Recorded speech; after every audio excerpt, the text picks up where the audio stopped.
everyone, welcome to Beyond Teachings. I am Shreya Srivastava, your biology teacher.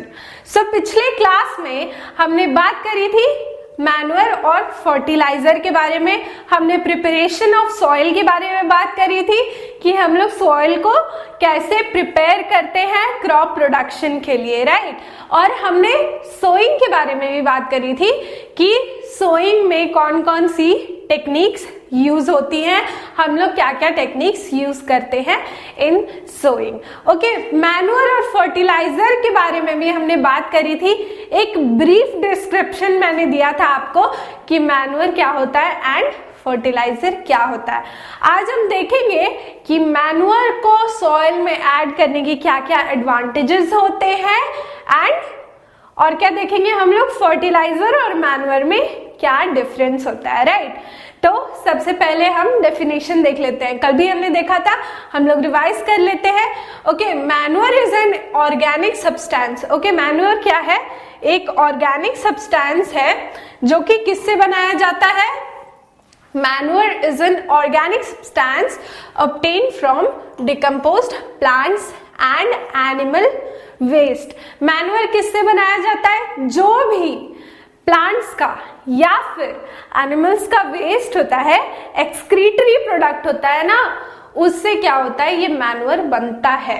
Okay, अब ये manure बनाने का process क्या है? क्या हमको बड़े बड़े कंपनीज में जाना पड़ता है इसको बनवाने के लिए? No, it's not like that. Manure बनाना बहुत ही आसान चीज है और फार्मर्स इसे क्यों बनाते हैं? क्योंकि फर्टिलाइजर जो है एक केमिकल कंपाउंड है, राइट। और हम लोग अगर प्लांट्स को केमिकल कंपाउंड देंगे या फिर ज्यादा केमिकल्स ऐड करेंगे प्लांट्स में तो क्या होगा? प्लांट को हार्म भी हो सकता है, राइट। तो इसीलिए हम लोग मैन्योर यूज करेंगे। मैन्योर यूज करने के क्या क्या फायदे होते हैं वो भी हम लोग देखेंगे। पहले हम लोग जल्दी जल्दी से जान लेते हैं कि मैन्योर कैसे बनाया जाता है। ओके, एक फार्मर है, मान लीजिए कि एक फार्मर है, उसको मैन्योर बनाना है, राइट। तो वो क्या करेगा कि एक पिट खोद देगा। पिट यानी कि बड़े बड़े जो गड्ढे होते हैं उन्हें हम पिट कहते हैं। Okay, so the farmer will put all the plant waste और एनिमल वेस्ट, जो भी उसके पास प्लांट्स वेस्ट है, एनिमल वेस्ट है या फिर डेड एंड डिकेइंग प्लांट्स है, जो मान लीजिए क्रॉप्स में जो प्लांट्स खराब हो गए हैं, राइट, उन्हें क्या करेगा फार्मर? उठा के लेके इस पिट में जो है डाल देगा, पूरा इस पिट को भर देगा, राइट। अब ये जो पिट है उसे वो डिकम्पोज होने के लिए छोड़ देगा। जितने भी प्लांट्स एंड एनिमल्स के वेस्ट है ना उसके पास, उसके क्या करेगा? डिकम्पोज होने के लिए छोड़ देगा, राइट। अब ये डिकम्पोज जब हो जाएगा तो ये क्या बन जाएगा? मैन्योर बन जाएगा। ओके, अब हम लोग फर्टिलाइजर के बारे में बात करते हैं। ओके, फर्टिलाइजर जो होता है वो एक केमिकल कंपाउंड होता है, इनऑर्गेनिक कंपाउंड होता है, right. Fertiliser is an inorganic compound और it is an inorganic compound और केमिकल कंपाउंड हम लोग बोल सकते हैं, are chemicals which are rich in a particular nutrients. Okay, अब ये जो फर्टिलाइजर है ये क्या होगा? ये किसी एक ही न्यूट्रिएंट में, किसी पर्टिकुलर न्यूट्रिएंट में रिच होगा। यानी कि फर्टिलाइजर किसका किसका हो सकता है? पोटेशियम के फर्टिलाइजर्स आते हैं आजकल, फॉस्फेट के फर्टिलाइजर्स आते हैं। तो इन सब चीजों के फर्टिलाइजर क्या होते हैं? केमिकल इंडस्ट्रीज में बनाए जाते हैं। ओके, केमिकल इंडस्ट्रीज इन फर्टिलाइजर्स को बनाती है। अब हम लोग जल्दी जल्दी देख लेते हैं कि मैन्योर या फिर फर्टिलाइजर ऐड करने। अब ये जो है स्लाइड में ये आपको क्या दिख रहा है? क्रॉप रोटेशन दिख रहा है। हम लोग पहले जानते हैं कि मैन्योर और फर्टिलाइजर को ऐड करने के क्या क्या एडवांटेजेस होते हैं। जब भी हम लोग मैन्योर ऐड करते हैं ना सॉइल में, लाइक हमने मैन्योर ऐड कर दिया किसी भी क्रॉप में सॉइल में, वो क्या होता है? वो जो मैन्योर होता है वो सॉइल की पोरसिटी को इंक्रीज करता है। It makes the soil porous. Porous means वो पोर्स क्रिएट करता है सॉइल में। क्या क्रिएट करता है? पोर्स क्रिएट करता है। ओके, सो हम लोग अभी पहले बात कर लेते हैं किसके बारे में, मैन्योर और फर्टिलाइजर को ऐड करने के एडवांटेजेस के बारे में या फिर डिसएडवांटेजेस के बारे में। जब भी हम लोग मैन्योर ऐड करते हैं सॉइल में, राइट, जब हम लोग मैन्योर ऐड कर देते हैं सॉइल में तो क्या होता है कि मैन्योर जो है वो एक इनऑर्गेनिक चीज नहीं है, वो क्या है, ऑर्गेनिक है, राइट, वो एक नेचुरल चीज है। ओके, तो हम लोग जब नेचुरल चीज को ऐड करे हैं क्रॉप्स में, जब भी कोई हम लोग नेचुरल चीज ऐड कर रहे हैं क्रॉप्स में, तो आपको क्या लगता है कि क्या होगा जब भी कोई नेचुरल चीज ऐड करेंगे, जब भी हम लोग कोई नेचुरल चीज ऐड करेंगे इसमें क्रॉप्स में, जब भी कोई नेचुरल चीज को हम लोग डालेंगे तो उसको कोई हार्म नहीं होगा, राइट, क्रॉप्स को कोई हार्म नहीं पहुंचेगा। लेकिन जब हम लोग फर्टिलाइजर ऐड करेंगे या फिर ओवर फर्टिलाइजेशन हो जाएगा क्रॉप्स का, तो क्या होगा, क्रॉप्स को हार्म होगी। ओके, और क्या क्या तरीके होते हैं सॉइल को न्यूट्रिएंट में रिच बनाने के apart from this manure and fertiliser.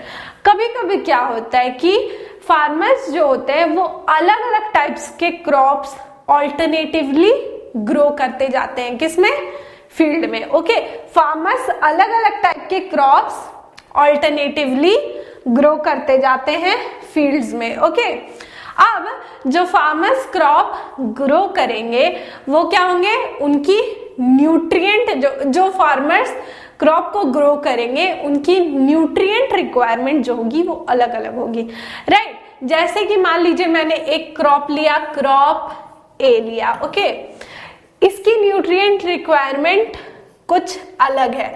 मान लेते हैं कि इसकी न्यूट्रिएंट रिक्वायरमेंट के है, यानी कि पोटेशियम इसकी न्यूट्रिएंट रिक्वायरमेंट है। मैंने एक क्रॉप लिया, क्रॉप बी, ओके, मान लेते हैं कि इसकी न्यूट्रिएंट रिक्वायरमेंट क्या है, Na है, राइट, Na है।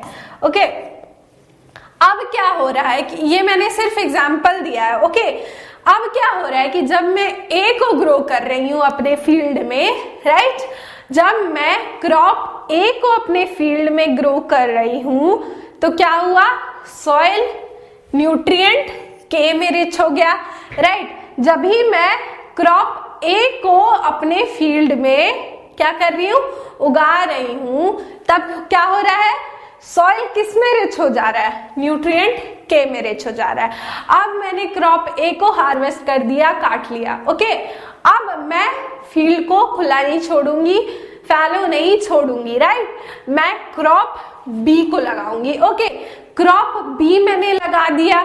ओके, क्रॉप बी की रिक्वायरमेंट क्या थी, क्रॉप बी की रिक्वायरमेंट थी Na, राइट, तो अब सॉइल Na में भी रिच हो गया, राइट, तो हमें फायदा क्या हुआ कि ये सॉइल के में भी रिच हो गया एंड सॉइल Na में भी रिच हो गया। ओके, ये हमें फायदा होता है। और इस प्रोसेस को हम क्या कहते हैं, जल्दी जल्दी हम लोग देख लेते हैं। इस प्रोसेस को हम क्या बोल सकते हैं, इस प्रोसेस को कहते हैं क्रॉप रोटेशन। ओके, हम लोग इसकी डेफिनेशन देख लेते हैं। Growing different crops alternatively in the same field is called crop rotation.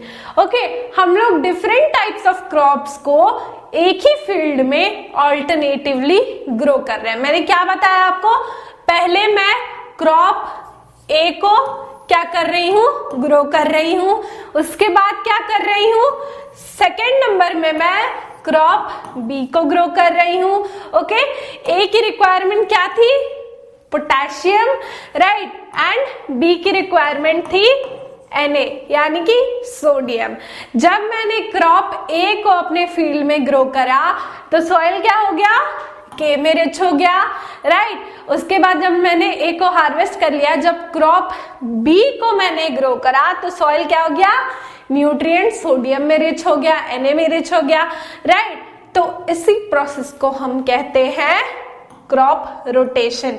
ये प्रोसेस किस चीज में यूज होती है, ये प्रोसेस सॉइल के न्यूट्रिएंट्स को रिप्लेनिश करने के लिए यूज की जाती है। ओके, सॉइल के न्यूट्रिएंट्स को रिप्लेनिश करने के लिए यूज की जाती है। ओके, अब हम लोग देखते हैं कि मैन्योर के क्या क्या एडवांटेजेस होते हैं मैन्योर ऐड करने के। ओके, सबसे पहला एडवांटेज तो क्या होता है मैन्योर ऐड करने का, कि जब भी हम लोग मैन्योर को ऐड करते हैं किसी भी सॉइल में, तो वो क्या होता है, वाटर होल्डिंग कैपेसिटी को इनहेंस करता है, right. What is water holding capacity? मान लीजिए कि आपके घर में कोई मिट्टी है जो कि एकदम फ्लैट है, लूजन अप नहीं किया आपने उसे, राइट। उस मिट्टी में आप पानी डालोगे ना, तो पानी क्या होगा, बह जाएगा, तुरंत बह के चले जाएगा। लेकिन जब आप सॉइल को लूजन अप कर दोगे, प्लॉ कर दोगे, तब क्या होगा, वाटर होल्डिंग कैपेसिटी बढ़ जाएगी, राइट। उसी तरह से जब हम लोग मैन्योर ऐड करेंगे किसी भी सॉइल में, तो उसकी क्या होगी, वाटर को होल्ड करने की कैपेसिटी बढ़ जाएगी। ये है सॉइल हमारा, ओके। इसको H2O को पकड़ने की, होल्ड करने की जो है कैपेसिटी बढ़ जाएगी, बिल्कुल बढ़ जाएगी। क्योंकि जब हम लोग मैन्योर ऐड करते हैं ना, तो मैन्योर एक नेचुरल सब्सटेंस है, तो of course water holding capacity बढ़ेगी इसकी, राइट। सेकंड देखते हैं कि क्या है, it makes the soil porous. Okay, what is the meaning of porous? It creates pores into the soil. ये अगर सॉइल है, मान लीजिए कि ये फ्लैटेंड है या फिर लूजन अप नहीं है, हमने प्लॉ करके तो इसे लूज कर दिया था, मान लीजिए कि ये बैठ गया है फिर से, राइट। मान लीजिए कि ये सॉइल बैठ गई है फिर से, तो क्या करेगा ये मैन्योर, ये सॉइल को पोरस बनाएगा, right.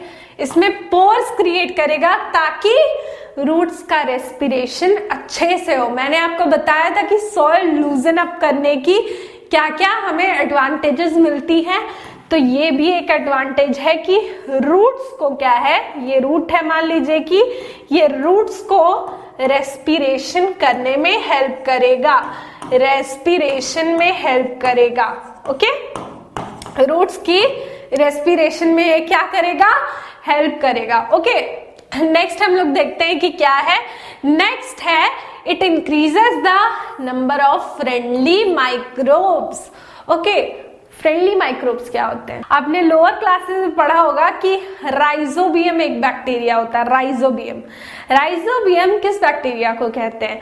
Rhizobium is present in the root nodules, okay. Leguminous plants के रूट नोड्यूल्स में क्या प्रेजेंट होता है? राइजोबियम। राइजोबियम ये आपकी एनसीईआरटी बुक में भी दिया हुआ है कि राइजोबियम किस में प्रेजेंट होता है? रूट के नोड्यूल्स में, लेग्यूमिनस प्लांट्स के रूट नोड्यूल्स में प्रेजेंट होता है।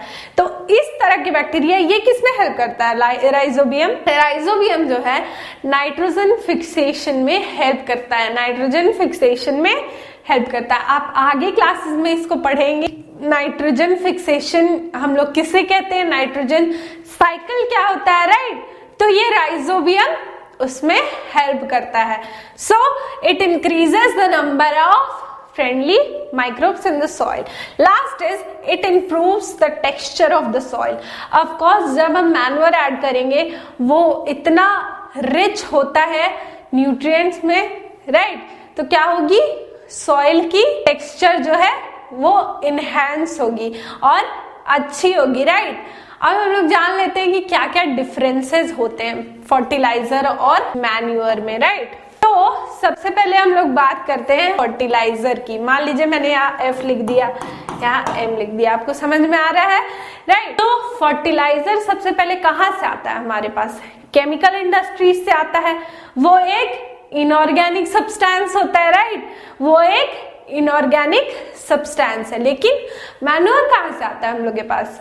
मैन्योर हमारे पास कहाँ से आता है? फार्मर्स उसे खुद बनाते हैं, राइट। और वो एक ऑर्गेनिक सब्सटेंस है, ओके। तो ये है इनऑर्गेनिक है, राइट। ये है इनऑर्गेनिक है, राइट। और ये क्या है? फुल्ली ऑर्गेनिक है, ओके। ये इनऑर्गेनिक है और ये ऑर्गेनिक है। सेकेंडली फर्टिलाइजर्स केमिकल इंडस्ट्रीज में बनते हैं, राइट। और मैन्योर क्रॉप फील्ड्स में बनाए जाते हैं। फर्टिलाइजर केमिकल इंडस्ट्रीज में बनाए जाते हैं एंड मैन्योर क्रॉप फील्ड में हमारे बनाए जाते हैं। ओके, अब नेक्स्ट डिफरेंस क्या है?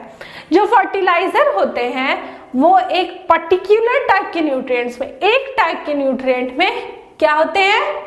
रिच होते हैं, बहुत ज्यादा रिच होते हैं, जैसे कि पोटेशियम, Na या कुछ भी, सुपर फॉस्फेट बोल सकते हैं आप, इन सब में क्या होते हैं? बहुत रिच होते हैं।